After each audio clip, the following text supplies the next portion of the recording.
I have nothing to offer but blood, toil, tears, and sweat. The room that day was not a theater. It was Parliament. It was May 13th, 1940.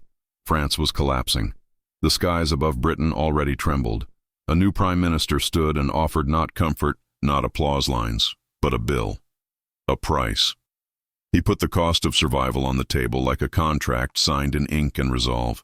And because he did, something happened in the hearts of people who had every right to panic. Their fear had somewhere to go. It had work to do. Churchill understood a brutal truth we often avoid. Fear grows in the dark when the price is hidden. Say the cost out loud, and you give fear a job, a path, a set of steps. He did not say, "It will be fine."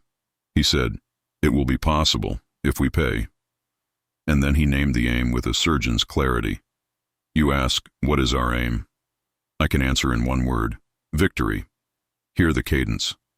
Not victory someday. Victory defined, measured, pursued. Not a vibe. A mission. Most of us try to bargain with fear. We whisper, maybe it won't get that bad. Maybe this storm will pass around us.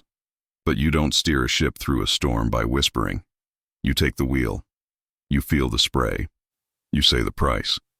That's the first lesson he leaves for us tonight. Name your battle and name your payment. Don't romance your hardship. Don't dramatize it either. Just put it on the table. The deadline, the hours, the discomfort, the sacrifices. Fear hates numbers, specifics, calendars, and clocks. Fear prefers fog. Don't give it fog. Give it a schedule. Now that was a speech, the roar of a lion. But here's where the story bends in a way that matters to your life, because Churchill was not a statue and his courage was not a costume. 5 years before that speech, he was not the man who would save Europe. He was a man crushed by failure, one so public and catastrophic he could have vanished behind it. The Dardanelles, Gallipoli, a plan he championed that detonated into tragedy. He resigned. The papers sliced him open.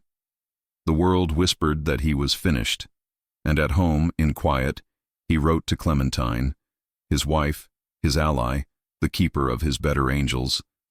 Those letters are not theatrical. They tremble. They ache. He confessed the shadows that stalked him, what he called the black dog. But what he did next is the second lesson, and it isn't glamorous. During that season of humiliation, he asked to command a battalion on the Western Front. Someone else might have retired to a warm library and made a life out of lament. He went to the mud. Picture it.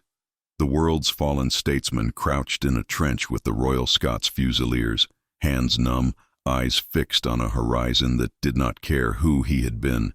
He learned again to be useful, to contribute, to keep his hours, to belong to a team.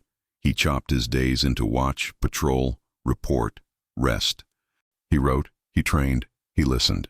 And in that routine, the black dog could not choose the tempo. That's the second lesson. When failure shatters your story, shrink the battlefield until you can win again. Don't go searching for a grand redemption arc. Take a post. Keep a watch. Beam a flashlight on the 4 feet in front of you and start stacking small, honest victories until a path appears. There's another thread in those private years, and it might be the most surprising. He painted. He took a brush and violence of color and fought for peace on a canvas. Not as a hobby he posted about. As a survival skill. He gave his mind a clean, absorbing toil that was not politics, not war, not doom. For him, it was painting. For you, it may be walking at dusk with your phone off. It may be carpentry or chess, or learning a language that has no audience and no scoreboard. You don't drown in the storm if you can find, even for an hour, a quiet harbor where your mind remembers it can make beauty out of chaos. That's not self-care as a slogan. It's a discipline that keeps your hand steady when the shells fall. Fast forward to wartime London. It is past midnight in a dim office crowded with maps, pins, and ash. A small lamp pools light over a thick sheaf of papers. On the margin of a memo, in red pencil, a short word appears, jagged and unmistakable. K.B.O. Keep buggering on. Crude? Yes. Profound? Also yes. The third lesson sits right there, half joke, half command. You want to know how nations survive bombardment? How individuals get through a week that threatens to break them?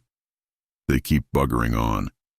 They reduce the problems to increments small enough to be handled but numerous enough to build a bridge. We romanticize breakthroughs, but the ledger of victory is mostly plotting. He would harvest progress with the patience of a farmer and the ferocity of a wolf. One meeting, then another. One factory converted, then another. One convoy protected, then another. The miracle was in the monotony. The extraordinary hid in the ordinary repeated.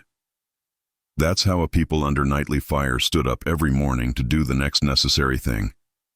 Think about your version of that. Your spreadsheet, your inbox, your therapy appointment, your early alarm. None of it will trend. All of it will stack into a future you can trust.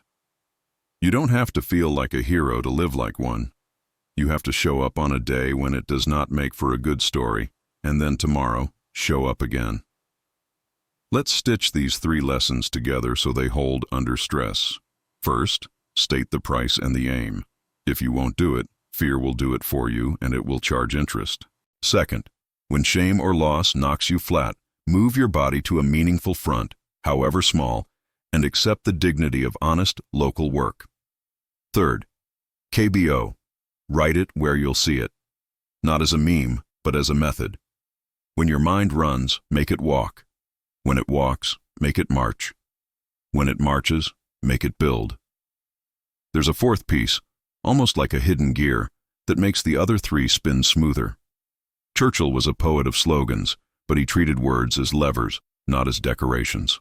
He condensed ideas into handles so people could carry them under pressure. Blood, toil, tears, and sweat. Victory at all costs. K.B.O. Little phrases that act like anchors. What's your handle? Something short, chosen on a calm day, that you can grab on the chaotic ones. Not a paragraph. A line. Make it real. Make it feel like a command you respect. Tape it to your desk. Put it in your pocket. Words do not win wars, but they do hold the line inside your head until your actions catch up. And don't miss this. The aim, the failure, the plotting, they all share a secret loyalty to reality. Churchill did not pretend the sky was clear when it was black with bombers. He called it night and then he arranged the night watch. If your health is failing, name it and make your diet and sleep your first orders. If your finances are breaking, name it and cut the subscriptions before they cut you. If your relationship is bleeding out, name it and schedule the difficult conversation while your courage is warm. The fastest way to get a miracle is to stop asking for one and start doing the simplest hard things. He rarely told people what they wanted to hear. He told them what they needed to do. And then, this matters, he did it first. He was not only a voice, he was a body, moving through corridors, writing notes by hand, standing at sites just after the bombs fell. Leadership, in his case, was a silhouette in smoke, present, visible, accountable. Your life benefits from the same silhouette. Who are you to your circle when the lights flicker? The loudest? The calmest? The one who brings hot tea and a plan? Decide now. People will look somewhere when the siren goes. Become that somewhere. Here's a practical way to enact all of this before the day is out. Choose one area of your life, just one. Write the aim in one sentence, plain as bread. Name the price you're willing to pay this week in hours, effort, attention. Then pick your front, a place where your actions touch reality and leave a mark. Finally, write one handle phrase for yourself and pin it where it can whisper back when your resolve starts leaking. That's it. 4 moves, 1 hour, and yes, begin before you feel ready. Pause with me at that first speech again. The story says that as he sat down after offering blood, toil, tears, and sweat, the chamber grew silent for a beat, like a held breath. It wasn't despair, it was decisions forming. People knew what they were in for, and because they knew, they could begin to choose. When you know the price, the work stops being fog and becomes a staircase. You may not like each step, but you can climb. He kept writing to Clementine even from the front, because love, a steady, faithful witness, is also a kind of command post. If you have someone like that in your life, tell them the truth. Tell them your aim. Tell them your price. Ask for their eyes when yours go dark. And if you don't, become that witness for yourself. Journal with the blunt honesty of a trench report. No flattery, no doom. Just facts and next moves. And if the black dog visits you, if the room narrows and the air grows heavy, remember the brush. You might not paint, but you can create. Cook, garden, learn a passage by heart. Build something with your hands that makes a small corner of the world more orderly than you found it. That's not abandoning the fight. That's stocking your courage with clean breath so you can go another round. Midnight memos, trenches, and a microphone in 1940. These aren't museum exhibits. They're tools on your table. What is our aim? He asked. Victory. But you must define victory where you stand. Maybe it's paying off a debt. Maybe it's walking 10,000 steps every day this month. Maybe it's having one honest conversation that has been avoided for a year. In crisis, vague goals die first. Make yours hard-edged. Then, and this is where your fear begins to lose oxygen, attach the cost. Not the fantasy cost, the real one. The hours you will sleep less, the screens you will touch less, the dollars you will spend more carefully, the people you will need to disappoint politely to keep your promise. Now, I want to hear your aim. Which of these 3 Churchill habits do you need this week? Naming the price, shrinking to a winning front, or K.B.O.? Drop it in the comments so your handle becomes a flag others can rally to. And if this helped steady your hand, tap like and subscribe so we can keep building this arsenal of resolve together. Back to work. If you need ritual, borrow his. Set your desk before you want to. Pour the simple tea. Clear the loud clutter. Turn the doorknob slowly before a hard meeting and enter with a phrase in your head that directs your body. We will do what is needed. You don't have to scream to carry fire. You can be quiet and decisive and unstoppable. The day will ask you to be many things. Be the person who moves, who acts, who drafts the one-page plan when everyone else is rehearsing a speech about how unfair it all is. That's not cruelty. That's care, expressed as leadership. People do not need your drama. They need your steadiness. Give them the gift of a plan made at human scale with human terms. Then share the load. Sometimes the price you name will be too high for one day. Fine, break it, have it, quarter it, but don't hide it. Put the fraction on paper and meet it like an appointment. If you miss, rebook. Do not wallow. The people who endure are not the ones who never fall. They're the ones who turn every fall into a push-up. You rise with new leverage. When Churchill returned from the front to the chamber, when he rose to speak again, his voice carried not only history, but humility. He had eaten disappointment and found it digestible. He had touched mud and remembered that power without service is brittle.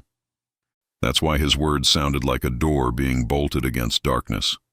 They had been tested against cold and doubt. Your words can be like that for your family, your team, yourself.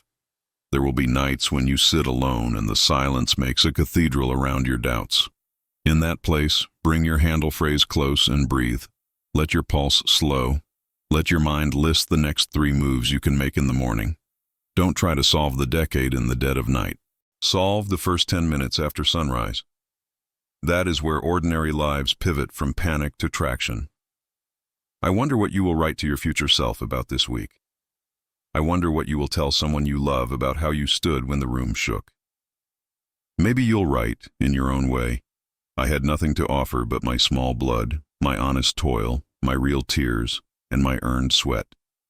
And it was enough. Because it was paid, in full, on time, without excuses. And that payment turned itself into strength. If Churchill were leaning across the table to you now, the cigar smoke folding into the lamplight, I think he'd say this in that gravelly, unhurried way. Name the thing. Pay the price. Keep going. He would not promise that the storm stops tonight. He would promise that you will come out of it a different creature, forged, not fragile. And he would turn the question back on you. What is your aim? Say it. Don't mumble it. Say it like you're drafting the first line of a plan that will hold, even when you don't feel like it. Blood, toil, tears, sweat. They are not poetic. They are the currency of becoming someone who can be trusted when the lamp flickers. Pay in that currency. And then, K.B.O, keep buggering on, not because you are unbreakable, because you are willing, because you will not be priced out of your own life by fear.